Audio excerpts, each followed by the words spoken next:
Welcome to Not Milk Never Milk. Subscribe if you're lactose intolerant. You start by confirming your carrier voicemail service is active. Without that, visual voicemail won't work. Next, restart your iPhone and install any pending iOS updates because fixes often live in updates. Once done, make sure you have a device passcode, and if used, Face ID or Touch ID enabled.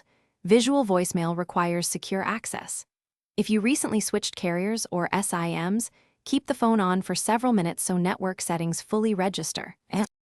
You then open the phone app and tap voicemail. If you see a setup prompt, follow it to create your greeting. If voicemail appears blank or shows errors, go to Settings right arrow General right arrow Reset and choose Reset Network Settings. This clears network caches and often restores voicemail access. Make sure your carrier's voicemail number is correct. Some carriers use call forwarding to an internal number. If needed, toggle airplane mode briefly to force a fresh network handshake. Finally, test voicemail by calling your own number from another phone and leaving a message. Then check the voicemail tab to confirm retrieval. If messages don't appear, contact your carrier so they can verify voicemail provisioning on their end. Some issues require their reset. Make sure you back up your iPhone before any drastic fix.